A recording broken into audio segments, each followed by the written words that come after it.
ऐसे समय आएगा चार धाम बंद हो जाएगा।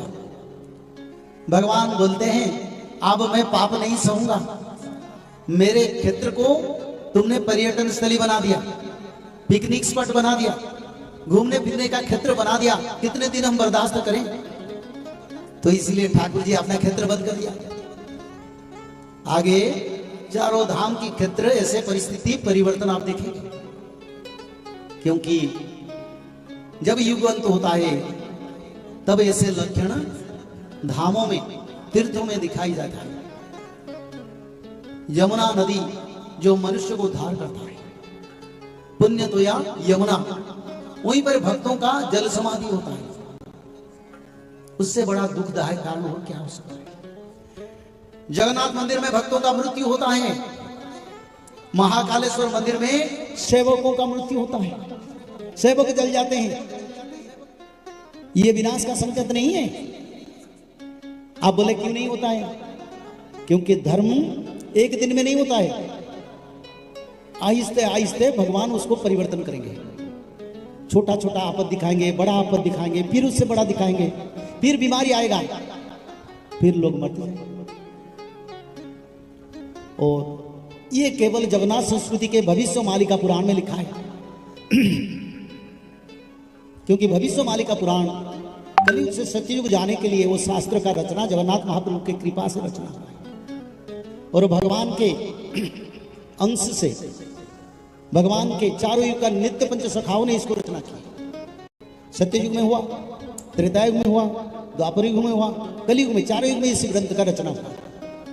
और इस ग्रंथ गुप्त था और समय के कारण इसका प्रचार हो रहा है।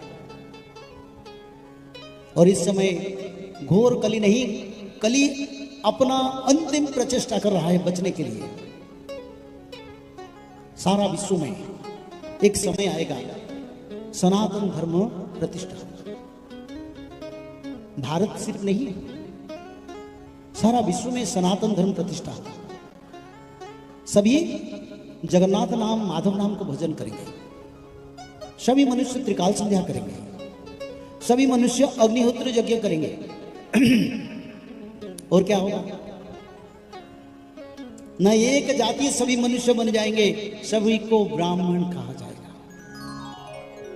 ब्राह्मण, क्षत्रिय, वैश्य, शूद्र कुछ नहीं रहेगा, सब वैष्णव बनेंगे। कब? 2032 से 34 समय। हाथ में समय बहुत कम है, इसलिए हम एक दिन भी नष्ट नहीं करते, धर्म प्रचार करते हैं।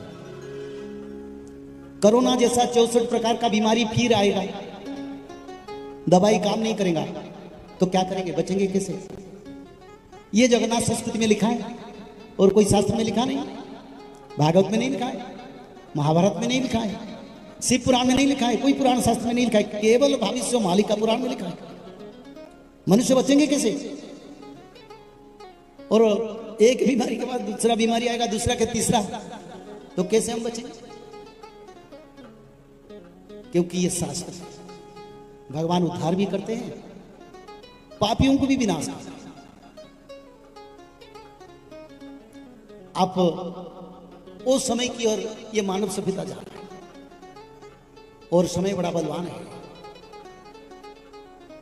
इस समय कभी किसी वक्त चाइना, पाकिस्तान, बांग्लादेश के साथ हमारा वार हो सकता है किसी वक्त। और इस बार युद्ध बंद नहीं होगा, क्योंकि ये लिखा था शास्त्र में। इस बार युद्ध होगा, 13 महीना चल सकता है या 7 साल चल सकता है। तो इसलिए हम बोले क्यों नहीं होता है? अरे होगा तो भक्त भी मर जाएंगे, अच्छे लोग भी चल जाएंगे। हम तो पहले बार भोपाल को आए हैं इसके प्रचार के लिए, तब तो कुछ लोग परिवर्तन होंगे। और जो लोग परिवर्तन होंगे वो सत्ययुग को जाएंगे, जो नहीं होंगे वो अपना लड़ाई में अपना योग्यता के साथ रहेंगे। मैं नहीं बताता हूं।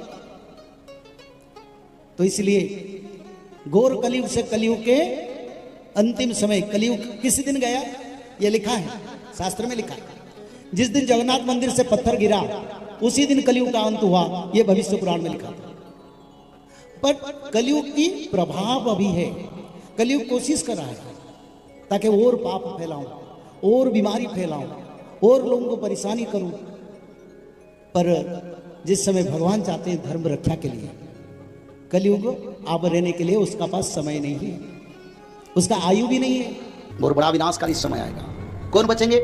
जो लोग त्रिकाल संध्या करेंगे, जो लोग माधव नाम भजन करेंगे, जो लोग भगवत महापुराण, श्रीमद् भागवत महापुराण, में भगवत गीता का बात नहीं कर रहा हूं, मैं श्रीमद् भागवत महापुराण का बात कर रहा हूं। शाकाहारी बन के त्रिकाल संध्या करना पड़ेगा।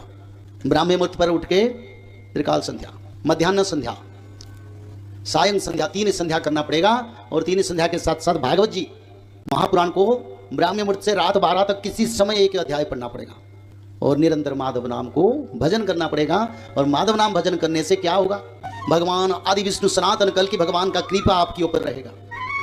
जब यहाँ गोलियां बरसेगा, मिसाइल बरसेगा, पंचवत का प्रलय होगा, तब माधव नाम भज के भक्त लोग रक्षा हो जाएंगे, और तृतीय विश्व युद्ध के बाद सत्य युग का आगमन होगा। जय श्री माधव। जल प्रलय, महामारी और भूकंप, अग्नि प्रलय, वर्ल्ड वार 3 और महाविनाश, ये तो एक दिन होना ही है। लेकिन इस सब से आप बच कैसे सकते हैं? सबसे पहले नॉनवेज खाना छोड़ दीजिए, अंडा भी नहीं खाना है, और किसी भी तरह का नशा मत करिए, और गलत काम मत कीजिए, और सत्य, प्रेम, दया, क्षमा और शांति का आचरण कीजिए। और 3 चीज कीजिए, उसमें से सबसे पहला है त्रिकाल संध्या यानी त्रिसंध्या। उसको दिन में 3 बार करते हैं। जैसे सुबह में करते हैं ब्रह्म मुहूर्त में, सुबह 4 बजे से लेकर के 6 बजे के बीच में आप कभी भी कर सकते हैं। लेकिन आपको समय नहीं मिला तो समय आप आगे पीछे कर सकते हैं, आधा घंटा 1 घंटा पीछे कर सकते हैं। दोपहर में 11:30 बजे से लेकर के दिन का 1 बजे तक कर सकते हैं, उसके बीच में शाम को 5 बजे से लेकर के 6:30 बजे तक कर सकते हैं। दिन भर में 1 बार नहा के त्रिकाल संध्या जरूर करें। बाकी समय आप हाथ पैर मुंह धोकर भी कर सकते हैं, और 3 बार आप श्री गंगे बोल करके स्टार्ट कर सकते हैं। जो दूसरा उपाय है वो है श्रीमद् भागवत महापुराण पठन। दिन में 1 अध्याय जरूर पढ़ें, दिन भर में 1 अध्याय जरूर पढ़ें, वो भी ना हो सके तो 1 पन्ना तो जरूर पढ़ें। अगर उतना भी समय नहीं है तो 1 श्लोक जरूर पढ़ें। तीसरा उपाय माधव नाम का जप करें, निरंतर करें, कोई भी काम करते हुए करें, हमेशा माधव नाम का जप करें। त्रिसंध्या का पीडीएफ, श्रीमद् भागवत महापुराण का पीडीएफ और भविष्य मल्लिका का फ्री ई बुक भविष्य मल्लिका पुराण, ये सब आपको डिस्क्रिप्शन बॉक्स में मिल जाएगा। भविष्य मल्लिका के बारे में अधिक जानकारी के लिए आप भविष्य मल्लिका के वेबसाइट पर संपर्क कर सकते हैं, भविष्यमल्लिका.com। और अधिक जानकारी के लिए भी कल्कि अवतार ऑफिशियल चैनल को देख सकते हैं, जहाँ पर मल्लिका के बारे में खुलकर बातें रखी गई है, जहाँ पर आप लगभग 1000 जितना वीडियो आपको देखने को मिल जाएगा। और भी आपको अधिक जानकारी जानना है त्रिसंध्या के बारे में, और कोई आपको सवाल है तो नीचे दिए गए नंबरों पर आप संपर्क कर सकते हैं।